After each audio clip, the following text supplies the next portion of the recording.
ब्रह्मा जी की आज्ञा से कुमार का युद्ध के लिए जाना।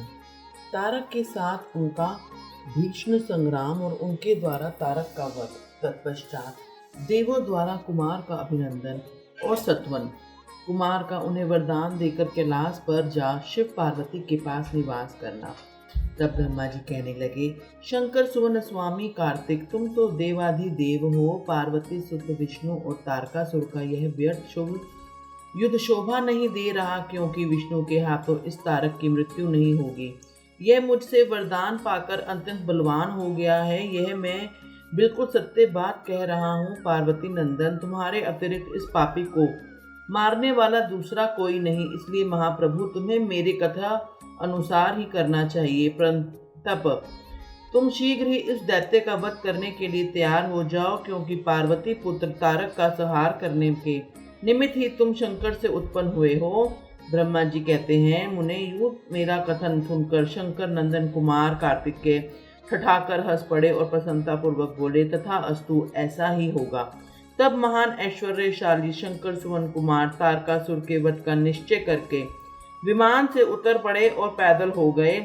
जिस समय महाबली शिव पुत्र कुमार अपनी अंतर चमकीली शक्ति को, जो लपटों से दमकती हुई एक बड़ी उल्का सी जान पड़ती थी, हाथ में लेकर पैदल ही दौड़ रहे थे, उस समय उनकी अद्भुत शोभा हो रही थी। उनके मन में तनिक भी व्याकुलता नहीं थी। वे परम प्रचंड और प्रेममय बलशाली थे।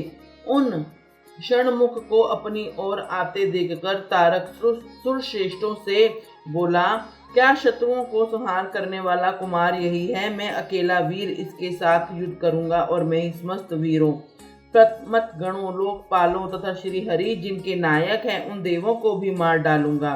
तदंतर देवताओं को दुर्वचन कहकर वह असुर तारक भीषण युद्ध करने लगा। उस समय बड़ा विकट संग्राम हुआ। तब शत्रु वीरों का संहार करने वाले कुमार ने शिव जी के चरण कमलों का स्मरण करके तारक के वध का विचार किया। फिर तो महातेजस्वी एवं महाबली कुमार रोषावेश में आकर गर्जना करने लगे और बहुत बड़ी सेना के साथ युद्ध के लिए डटकर खड़े हो गए। उस समय समस्त देवताओं ने जय जयकार शब्द किया और देव ऋषियों ने ईष्टवाणी द्वारा उनकी स्तुति की।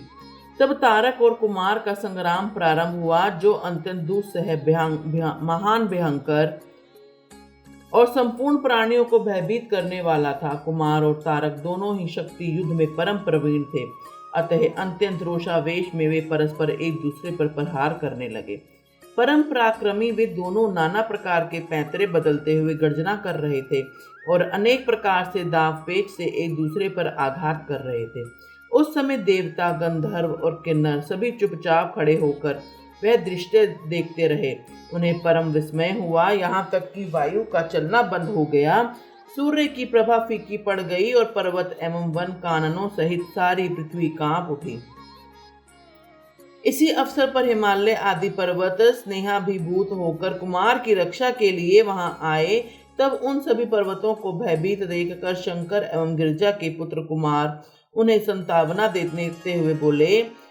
कुमार ने कहा, महाभाग पर्वतों, तुम लोग खेद मत करो, तुम्हें किसी प्रकार की चिंता नहीं करनी चाहिए। मैं आज तुम सब लोगों की आंखों के सामने ही इस पापी का काम तमाम कर दूंगा।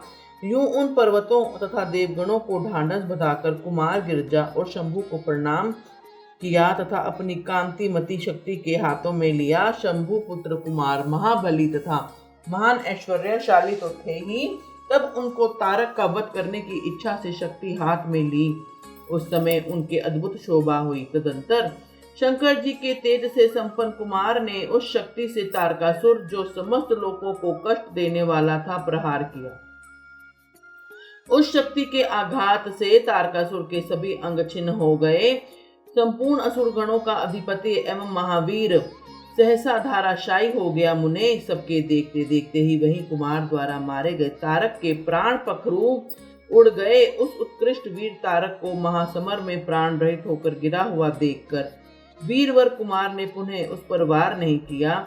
उस महाबली दैत्य राज तारक के मारे जाने पर देवताओं ने बहुत से असुरों को मौत के घाट उतार दिया।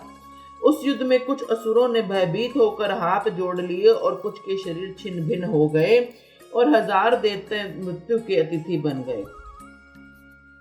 कुछ शरणार्थी दैत्य अंजलि बांधकर पाही पाही रक्षा कीजिए यूं पुकारते हुए कुमार के शरणापन्न हो गए। कुछ मार डाले गए और कुछ मैदान छोड़कर भाग गए। सहस्त्रों दैत्य जीवन की आशा से भागकर पाताल में घुस गए। उन सबकी आशाएं भग्न हो गई थी और मुख पर दीनता छाई हुई थी। मुनीश्वर, इस प्रकार वह सारी दैत्य सेना विनष्ट हो गई। देवगणों के भय से कोई भी वहां ठहर ना सका। उस दुरात्मा तारक के मारे जाने पर सभी लोग निष्कंटक हो गए और इंद्र आदि सभी देवता आनंद मगन हो गए। यूं कुमार को विजयी देखकर एक साथ ही संपूर्ण देवताओं तथा त्रिलोकी के समस्त प्राणियों को महान आनंद प्राप्त हुआ।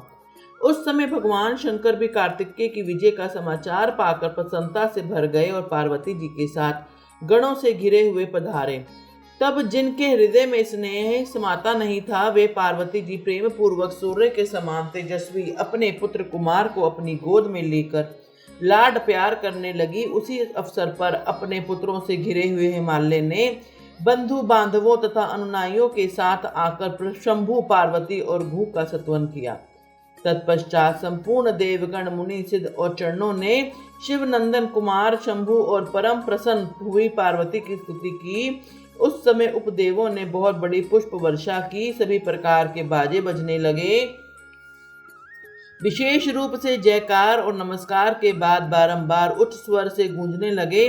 उस समय वहां एक महान विजयोत्सव मनाया गया, जिसमें कीर्तन की विशेषता थी और वह स्थान गाने बजाने के शब्द तथा अधिकाधिक ब्रह्मा घोष से व्याप्त था। मुने समस्त देवगणों ने प्रसन्नता पूर्वक गा बजाकर तथा हाथ जोड़कर भगवान जगन्नाथ की स्तुति की। तत्पश्चात सबसे प्रशंसित तथा अपने गणों से घिरे हुए भगवान रुद्र जग जननी भवानी के साथ अपने निवास स्थान कैलाश पर्वत को चले गए। इधर तारक को मारा गया देखकर सभी देवताओं तथा अन्य समस्त प्राणियों के चेहरे पर हंसी खेलने लगी। वे भक्ति पूर्वक शंकर सुवन कुमार की स्तुति करने लगे। देव, तुम दानव श्रेष्ठ तारक का हनन करने वाले हो, तुम्हें नमस्कार है। शंकर नंदन, तुम बाणसुर के प्राणों का अपहरण करने वाले तथा प्रलंबासुर के विनाशक हो। तुम्हारा स्वरूप परम पवित्र है, तुम्हें हमारा अभिवादन है। ब्रह्मा जी कहते हैं, मुने, जब विष्णु आदि देवताओं ने इस प्रकार कुमार का सत्वन किया, तब उन प्रभु ने सभी देवताओं को क्रमशः नया नया वर दिया। तत्पश्चात पार्वती को स्तुति करते देख वे शंकर तने परम प्रसन्न और उन्हें वर देते हुए बोले। सकन ने कहा, भूधरो, तुम सभी पर्वत तपस्वियों द्वारा पूजनीय तथा कर्मठ और ज्ञानियों के लिए सेवनीय हो जाओगे। ये जो मेरे माता महिम पर्वत श्रेष्ठ हिमवान है, यह महाभाग आज से तपस्वियों के लिए फलदाता होंगे। तब देवता बोले, कुमार, यूं असुर राज तारक को मारकर तथा देवों को वर प्रदान करके तुमने हम सबको अपना चराचर जगत को सुखी कर दिया है। तुम्हें अब परम प्रसन्नता पूर्वक अपने माता पिता पार्वती और शंकर का दर्शन करने के लिए शिव के निवास भूत कैलाश पर चलना चाहिए। ब्रह्मा जी कहते हैं, मुने, तदंतर सब देवताओं के साथ विमान पर चढ़कर कुमार स्कंद शिव के समीप कैलाश पर पहुंच गए। उस समय शिव सेवा ने बड़ा आनंद मनाया। देवताओं ने शिव जी की स्तुति की। शिव ने उन्हें वरदान तथा अभयदान देकर विदा किया। मुने, उस अवसर पर देवताओं को परम आनंद प्राप्त हुआ। वे शिव, पार्वती तथा शंकर नंदन कुमार के रमणीय यश का बखान करते हुए अपने अपने लोक को चले गए। इधर परमेश्वर शिव भी शिवा कुमार तथा गणों के साथ आनंद पूर्वक उस पर्वत निवास करने लगे। मुने, इस प्रकार जो शिव भक्ति से ओतप्रोत सुखदायक एवं दिव्य है, कुमार का वह सारा चरित्र मैंने तुमसे वर्णन कर दिया है। अब और क्या सुनना चाहते हो? बोलो हर हर महादेव।